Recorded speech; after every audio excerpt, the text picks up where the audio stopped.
We're going to turn now the questions to the floor, and I think I'm going to start the process. I picked up on something that was present in all the presentations, but probably implicit in most of your presentations, and the trigger for my question was an observation by Dr. Fortin, where at some point you mentioned that one of the key success factors to successfully manage change was compassion, which I thought was a really interesting word to use in that context.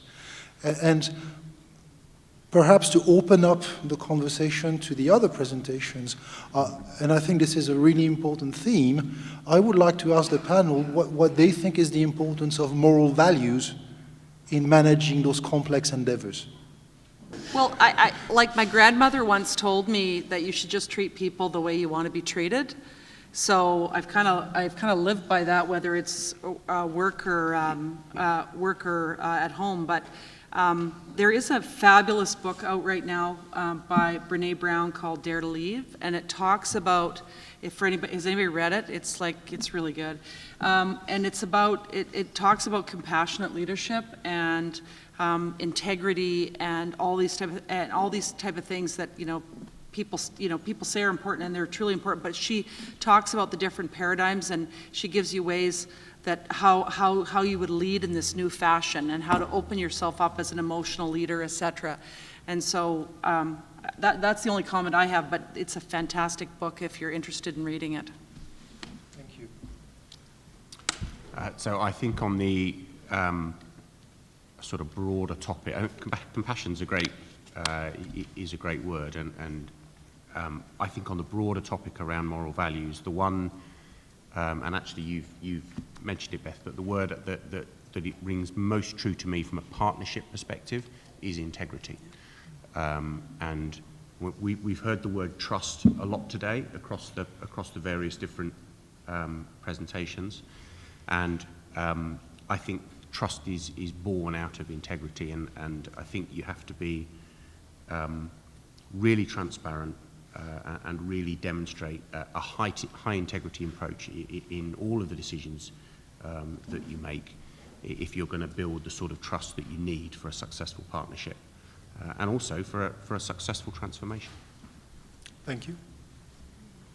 Any other views from the panel? Can I just pick up something? Obviously, Please. I mean, we're talking specifically about public sector. I think the question of values is really quite important.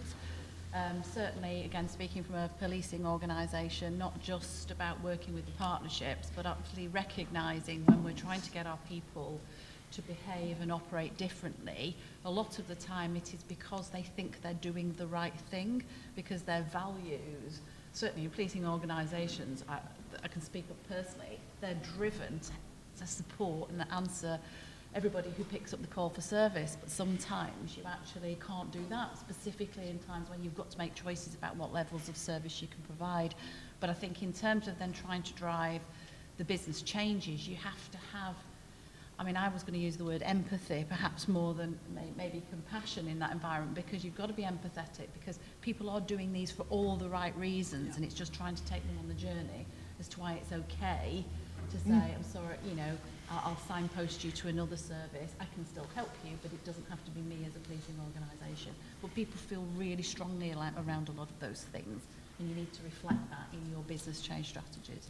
Yeah, I love the word empathy. We use it a lot within design thinking, and we use it a lot within social services. It's very difficult to have those service level conversations with people that don't have the requisite understanding. I don't have a disability, but yet we service folks with disabilities. So having that level of empathy, and we've done some of our design workshops where we actually bring in caseworkers and folks from the field, from both programs, and it's been some really remarkable displays of empathy. You get, folks looking at caseworkers going, I now see that I'm a huge burden in terms of the amount of time and effort that you put in, and you have to manage 200 other people like me, and you get those displays of empathy that I think help transform. And when you have our team and the client's team with that, gaining that level of empathy, it really feeds itself into the design, it feeds itself into the innovation that goes into your programs. Thank you. Any questions or observations from the floor, or shall I continue to grill the panel on my own? I can see Sherry and Doug standing up, please. So my question is really, do you see any limits to the extent of innovation, or that perhaps it may be good to some extent, but how would one recognize when you maybe need to put a little brakes on and just keep things stable for a little while? Any thoughts on that? I don't think there is limit to innovation, as far as you capitalize on what was done before. You have to recognize and capitalize on what good things were done, because one of the problems where sometimes we change our innovation, people feel that we're going to throw the baby with the water, and they think that what they've done, as we said, was it's a kind of a criticize what they've done so far. So innovation, when it's building on what you do now best and trying to do it better, I think it doesn't have limits. I think, innovation breeds innovation, and I think your example is, if I kind of think of it in terms of, what are the limits of innovation and technology, they generate innovation in policy and innovation in business that correlates with it. So if I think of in social services, we look at homelessness as a particular piece, and part of that, at least living in a city of Toronto where you've got high rents and stuff, you need to look at factors. And one innovation in that space is Airbnb is a good example, or similar of that ilk in that industry. And what you've seen a massive technical innovation in terms of, and business transformation in terms of them being able to go to market. And now you're seeing governments adjust with policy innovation to manage that market accordingly. So I see kind of step limits as you go through, but I see policy and business catching up to match that. Not so much a comment, but an encouragement. I wrote a paper a couple of years ago on this, but I would really encourage government leaders to pull people from the lower levels of your organization, because you're hiring all these new students, graduates out of university, and they're all digital natives, right? They grew up with all the technology, and if I speak from a technology project point of view, and you've had someone working on a process, maybe they've been doing the same job for a number of years, but they're not digitally native. If you can bring those young people to help you reinvent how you do new things, it not only breeds new ideas and innovation into your business processes, but you also really excite the millennials that you're so desperately trying to keep in your organizations. And so I would just encourage you to make sure that if it's not just millennials or a younger generation, it's third parties, try to get some people who have some different ideas on what you can do, because sometimes they've been doing it one way a long time. It's really hard to innovate without someone helping you spark the flame, I guess. Isabel? Yes. So I think the world is changing very rapidly, so we have no choice than to innovate and change. However, what I've noticed in my organization is sometimes a change fatigue. So there are so many new initiatives and new processes and new things that it's easy to lose the people. So I think we have no choice. We have to innovate and change, but it is key to have a good communication strategy and make sure you bring the people with you. And I would agree. I think you have to embrace it. It's going to come anyway. It's inevitable. So you need to embrace innovation and to have a flexibility in your change programs that can accommodate innovation. We talked this morning about a 5-year transformation deal, and that wasn't this is where we're going to go in 5 years and we stick rigidly to it. We every year were refreshing that operating model by updating what was happening in not only the threat picture and the demand picture, but also where was technology going and what new innovations were coming out that the criminals might be making use of and that we would have to respond to, and how do we use those innovations. So I think you have to embrace it, and I think you need to build the flexibility to incorporate it. To the specific point about when is the time to just settle a bit and put the brakes on. I think it is worth knowing when you should be leading and when it's perhaps better to be a fast follower and let somebody else take some of the pain of driving out innovation, because it's you know, by its very nature, it's not a right first time thing. Can I just make an observation again, really, just picking up on Isabel's point. We've got a particular technical project at the moment where we are replacing a system that people have used for 30 years, and we've definitely seen the dynamics, start to change already within the team, that we're only sharing it with the change agents and the super users at the moment. But the millennials, the digital natives, they're the people that have always been they're the new guys that have just joined this really critical area of policing business and have always been sort of, you know, behind the scenes, whereas the old stalwarts have always sort of ruled the roost. We're now seeing a real dynamic shift where those young people are stepping up and going, this is great, and they're flying with the new technology. But again, the gig now is to try and harness that and help them help their colleagues as well. But we are going to start to see that dynamic shift, and we're starting to see it, you know, very real and present in some of the project work that we're doing now. Thank you, Doug Dempster. My question concerns the missing 13th ferry amongst the stakeholders. And the service recipient stakeholder is often overlooked and forgotten in the analysis and the execution because he lives outside the institutional framework. I'm thinking of the suspect for police. I'm thinking of the patient at Saint-Justin. I'm thinking of the unemployed person in SAMS. I'm thinking of the driver with his Garmin GPS and the space wayfaring stuff. I'm thinking of the enemy for ISSP. All these people have their stakeholders in your solution. And I'm wondering how you have found ways to engage with this 13th ferry, the stakeholder who's out there, who's part of your civil society or out of your realm, who's not part of your institution. How do you get their inputs into the process? I think from a SAM's perspective, the example I gave previously of having ODSP and OW program folks in with our design thinking sessions, and in that particular case, our client was looking at the early days of what's then become their mobile application in terms of how they interface with users, and they brought them in. I think if you're going to generate, at least in our context, the empathy required and making sure that you're tailoring services to that customer experience or user experience, then you need to have the user there. I recognize that in all examples that you can't always bring your enemy in from that perspective, but at least from our perspective, it does work. Any other observations or comments from the panel?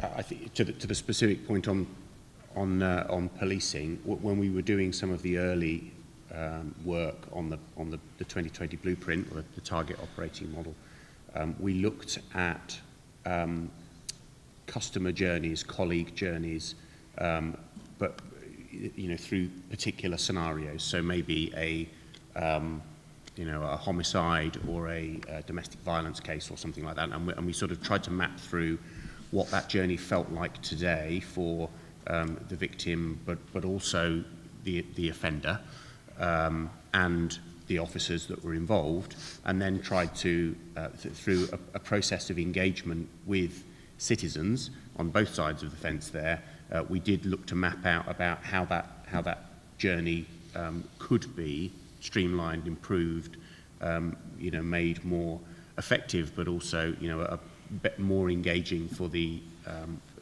people involved in that journey. It's not straightforward getting criminals in to ask them how we could have made their arrest and incarceration more enjoyable. But we have done it, and there are some people that have come out the back of the the corrective process and are willing to engage on those sort of topics. And it's important that everything we do is done with the customers and the users of the systems in mind. And from the patient's point of view, there is a patient's parents committee in the institution. So we worked with them at different stages of the project. We also reach out to the children, since this is the principal clientele, to get their input input in the design itself of the unit or their own room, towards how we would manage the transfer, the patient's transfer. So it was embedded in the hospital. Alex, you had another comment. Yeah, I was just going to build on Dave's point, really, is in terms of we did a lot of work with citizens. There's an awful lot of user groups and victims groups that we do work with across the West Midlands, so that we can have direct access to. They are usually on the victim or the general citizen side, as opposed to you know, the criminals. However, we do have a significant amount of offender management activity that goes on. There's lots of surveying that goes on in that space, so we do have a general sense. But I just wanted to touch on one of the key things that, one of the key projects early days that we did with Accenture was around designing a new citizen portal, and we actually were able to leverage some of the design expertise that Accenture had through Fjord to actually design the citizens' user interface of what that digital service offer would look like. And we did that with citizens. In fact, we've got videos of lots of citizens that actually now we can't get rid of, because they want to come and help us design the next phase and design the next piece of that user experience.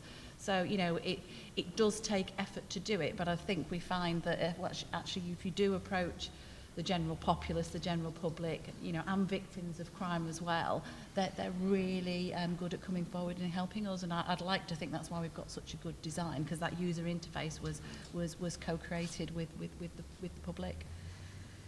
I'll start with you, Patrick and Beth, because I want to use the case study that you presented this afternoon as a setting for my question. So this was a business and technical transformation project. So I want to start from there, and because it applies to most of our projects. So there are different objectives depending if you're the industry partner or the government partner.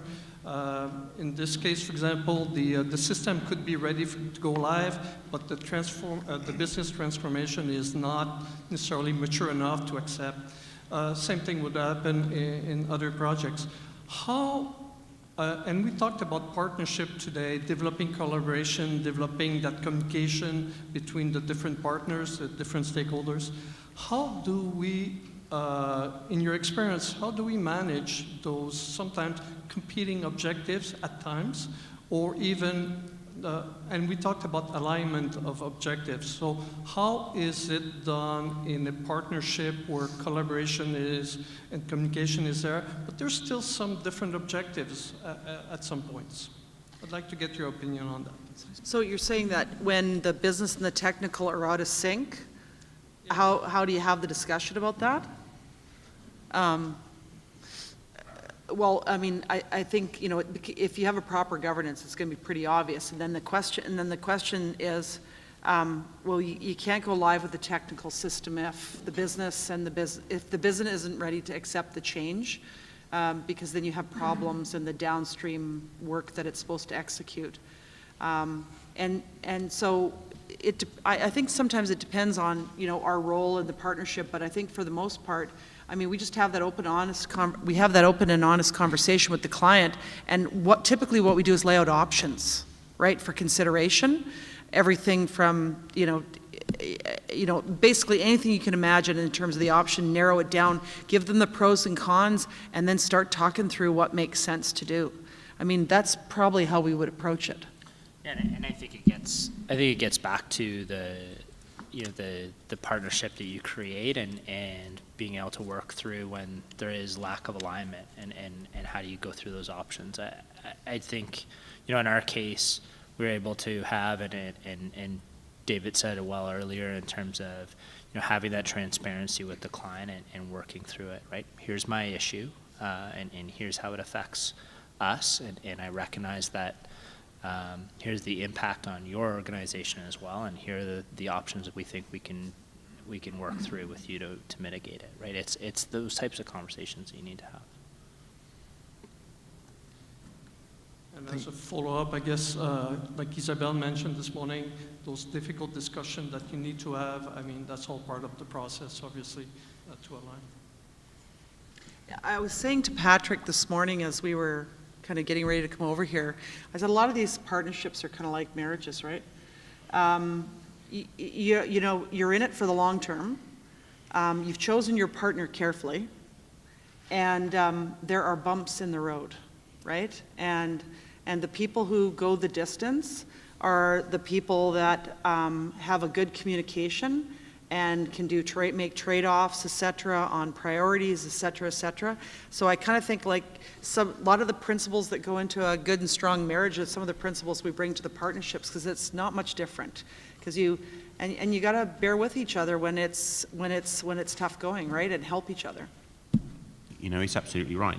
We have in establishing the partnership and having that you know, openness and transparency and integrity, you position yourself to be able to have those difficult conversations. And you know, are we, you know, do we have always slightly different objectives? Well, clearly we've got an objective to you know, make some money out of this, but I think, you know, but we're very transparent about that. So you know, and you know what, you know, we're open book. It's you know, we're sort of clear about what we need out of it. But the way the partnership was set up for us was total alignment around the objectives, around, you know, around policing and those outcomes, and we're very transparent about it.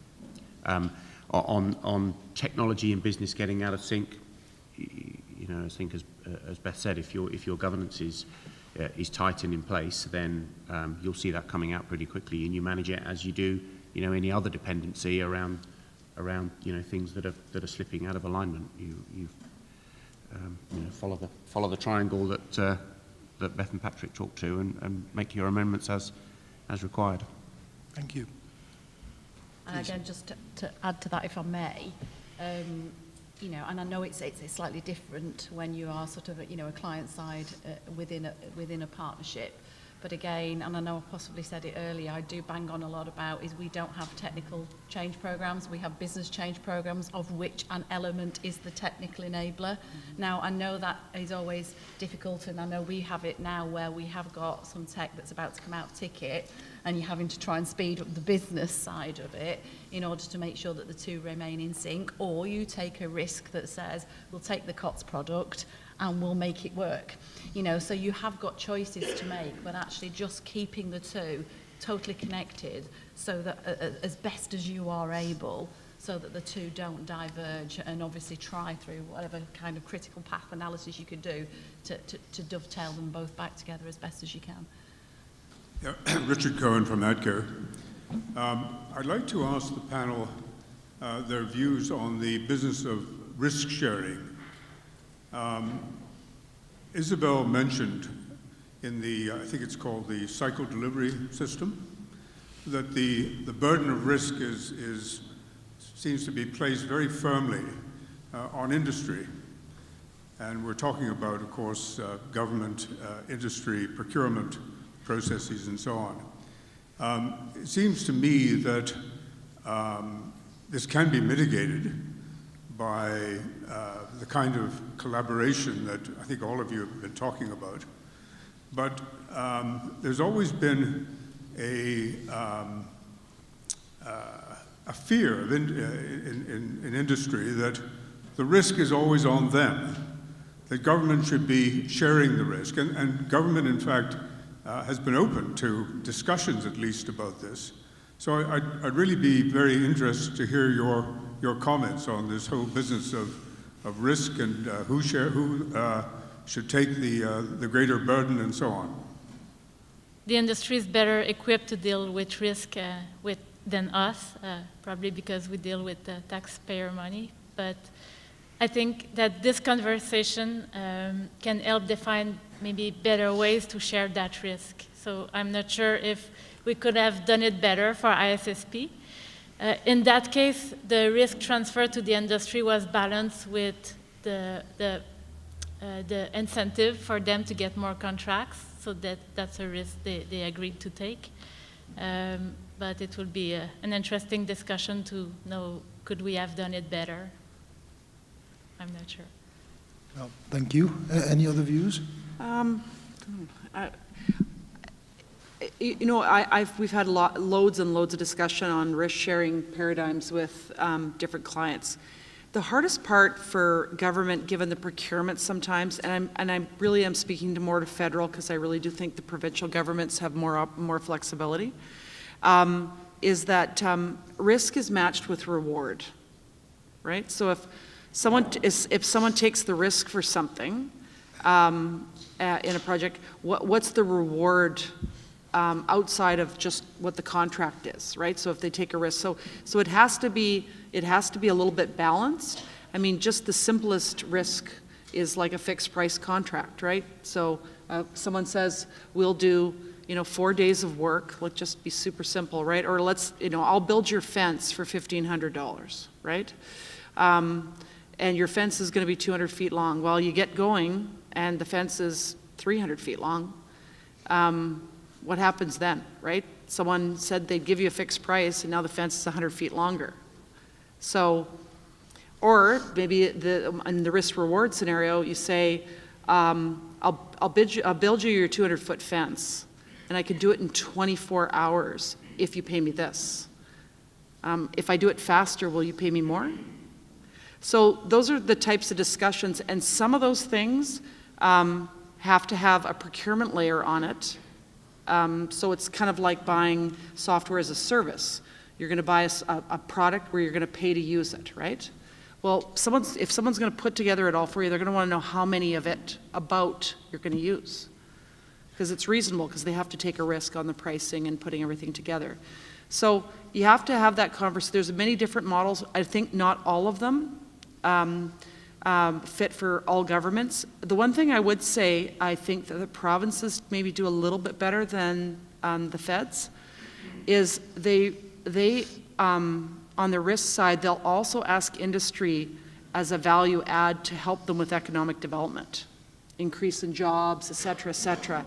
And the federal government doesn't really take advantage of that in a big way. Like you'll get, they'll build partnerships in where they get jobs out of large transformation programs, et cetera.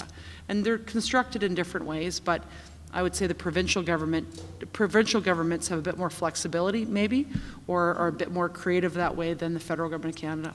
There's the clinical risk and the construction risks. The construction risk were embedded in the DBF model, so the government contracted directly with the contractor to build the new building. As far as clinical risk, it was, to my knowledge, impossible to transfer to anybody else but ourselves. So It's a really tough question to answer. Yeah, I would agree it is, because there are so many risk models. I talked this morning about a risk-sharing model in the partnership that we have with West Midlands, where we have fees at risk tied to policing outcomes and a variety of other things, and that's probably one of the more extreme risk models that I've seen deployed to support a partnership, but it does align a nice tight partnership. But then beneath that, and in call-off projects, all of those different models of risk that Beth was talking to there apply, and ultimately as a private sector organisation working with the public sector, we will take a risk decision on any sort of bid that comes out, and that will be based on, is this just too risky, we're going to lose our shirt, we're not going to bid, we won't even qualify it in, or is the risk acceptable and manageable, but we can't really control this bit, so we'll price in that risk and we'll add some, we'll uplift some of the costs to cover the eventuality that risk happens and we can't control it. So the riskier you make the tender with the more open ends in it, the more you can expect the price to escalate if you try and pin all of the risk transfer onto the supplier. So really, everybody is incentivized to get to something that everybody agrees is, has a good balance of risk between both parties, because pushing it all onto the supplier will just drive costs up. And I think, Dave, I think that was really well said. I just add the procurement perspective of it too. It really comes down to the market analysis that you're doing, right? So, you know, there's only so many firms that can break down those complex problems and weigh that risk and bid on it. And it may be that your project is well suited to that, but if you're doing a market analysis and there's other vendors out there in the marketplace, you'll completely eliminate that market. They will not show, because they just don't have the manpower, the horsepower to break down those problems. They just will say, that's too hard for me. And so you limit your choice from that perspective. So you've got to balance your procurement needs and your market analysis of what you're trying to supply in that respect. Yeah, I'll just add, I think, to Beth's comment, we certainly in Canada, we've seen very creative and good work by crown corporations as well. They have a different agility mix than the feds at times.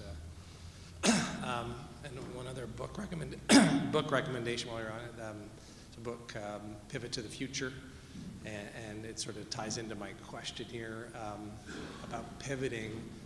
You know, we certainly talk a lot about the notion of this perpetual, you know, ability and agility. A lot of it has to do with pivoting, so not losing your momentum, but making that turn, and then making another turn, and making another turn. So that pivot is a very critical aspect of looking at it. I'm a soccer fan. I stole a glance, and my Amsterdam Ajax team are beating Tottenham Hotspurs, which is awesome. You know, if you use a soccer player analogy here, one of the things that I haven't heard very much about, and I'd love to get the perspectives of the three clients that are up there, is at the end of the day, speed matters. And speed is something that is traditionally undervalued, you know, that we see out there. And the reality is if you can do your 6-year hospital construction in 5 years, there's a ton gained by that, just pure fact. And, you know, if we can get our LRT done, I think we'd all be pretty happy. But just the top line notion of speed, and my question to the client side here is how does that get translated into the client side? Because that's often where we don't see this appreciation for the value of speed. You know, and with it comes the pivoting so that you can maneuver. But so that's my question, I guess, first to the three client representatives here. I think it is an interesting question, and certainly, again, I guess it's different when you're doing a single build, for example, or whether you're doing a big, complex, multiple layered portfolio, because certainly, you know, speak about building projects, we did one not so recently, and, you know, speed was one of the things that was really quite important to us, because we were having to pay to decant all our people into alternate buildings, and actually that was costing us before we could bring them back in. So, you know, so I do think that is taken into account sometimes.